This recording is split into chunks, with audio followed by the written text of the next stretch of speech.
can I just say I'm delighted to be here to launch Future Jobs Ireland 2019, the start of a new chapter in our economic development. It follows on from some extraordinary chapters. The financial crisis tested our people and businesses, sometimes to the limit of their endurance. But Ireland's economic turnaround over the past 7 years has been remarkable, and with unemployment falling from a high of 16% to just over 5% today. There are 390,000 more people at work since the start of 2012, and we now have more people working in Ireland today than ever before. Through resilience, talent and determination, we overcame enormous challenges, with Ireland now having some of the highest growth and employment rates in the EU. But our huge success has revealed new challenges, and we must act now to protect the hard-won gains of recent years. And that's why we spearheaded Project Ireland 2040 to tackle the deficits in our infrastructure arising from the lost decade after the recession. And it's why we have developed Future Jobs Ireland to secure our economic success. Another challenge, of course, is Brexit. It is nothing short of a tragedy that, having emerged from the recent recession, our country is now threatened once again by a once-in-a-generation event which could seriously impact on our economy. As a government, we are taking every possible step to ensure that Ireland is as prepared as we can be for whatever final shape Brexit takes. It's equally important, however, that we do not become paralysed by Brexit. We must continue to plan ahead, focus on what is within our control and be masters of our own destiny. The launch of Future Jobs Ireland today, a major new economic policy framework for the country, shows that this is very much what this government is doing. Brexit, of course, shares some characteristics with other worrying international developments. The growing rise of protectionist policies, especially in relation to international trade, is of deep concern to open and trade-dependent economies like Ireland. We must do everything we can at EU level and internationally to ensure that good sense prevails. We cannot afford to be passive observers, and that's why the government is investing now to increase our future influence on the world stage through Global Ireland 2025.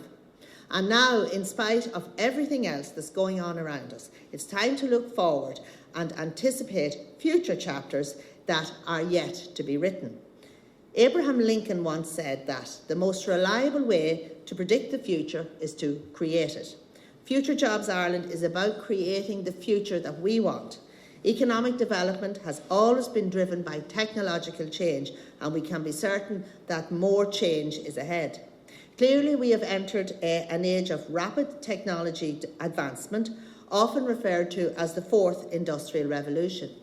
The landscape of the modern workplace will be transformed in the coming years by technologies such as artificial intelligence. AI can automate parts of the jobs we do, influence our perception of the world around us, and shape the information we are presented with. We know that it can drive commercial innovation and productivity, and we need to be able to take advantage of this. To give one example, as the Taoiseach has mentioned, the ADAPT Centre is one of SFI's leading research centres, and it supplied us with today's robot, which I'm sure you've all enjoyed. ADAPT researchers are applying cutting-edge AI technology to business problems to help transform the modern workplace and empower individuals and society to engage in digital experiences with control, inclusion and accountability. Innovation and disruption created by AI adoption doesn't have to be something to be feared, rather it is something that we should embrace and use to our advantage.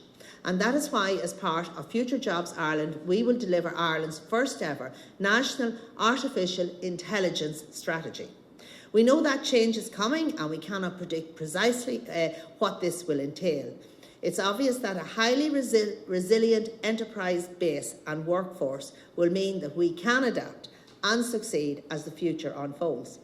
Other actions that we will be working towards in 2019 include the development of a new government tech strategy, testing autonomous vehicles on Irish roads, establishment of new regional clusters which will bring together SMEs and institutes of technology to drive innovation, enhanced incentives to promote digital skills development in SMEs, major new investments in disruptive technologies, and the development of plans for a national design centre. Future Jobs Ireland emphasises that increasing productivity is key to building resilience, and productivity begins with our people. We must focus on growing highly productive and skilled people, creating and working in highly productive and sustainable businesses. Using all the talented people available to us, including through increasing participation, will help us to be innovative and therefore more productive than the competition. And this isn't just about the economy, it's also about well-being for our people. We all spend a huge portion of our lives at work, and striking a sustainable work-life balance can often be very challenging, particularly for workers who have long commutes. Productivity for workers should never be about working more for less. It should be about working better for more. And that's why we are introducing actions around the extension of flexible working options. The world of work is changing.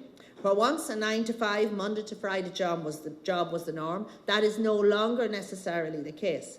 Technological and digital advances present us with new opportunities. Can people work better if they have the opportunity to work remotely from home? Will they be able to spend more time with their families if they don't have to commute to the office every day? Can flexible working hours help those young children return to the workforce? With the benefits to employers of having a flexible, happier and ultimately more productive workforce are obvious, but there are barriers which currently inhibit some employers from offering flexible working. This is a conversation worth having, and that is why, as part of Future Jobs Ireland 2019, we will have a national consultation on the extension of flexible working options to all employees. As part of this consultation, we will hear from businesses and workers, as well as looking at best international practice in the area.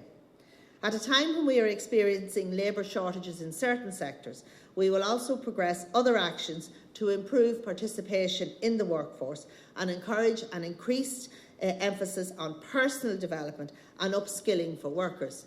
This includes developing a service to assist people, particularly mothers, returning to work, developing a new 6-year strategy for female entrepreneurship, ingraining a culture of lifelong learning and creativity, developing training for emerging technologies, ensuring that our education and training system is responsive to enterprise needs, encouraging employers to use all the available talent through greater employment of underrepresented groups such as those with disabilities, older people and women in certain age cohorts.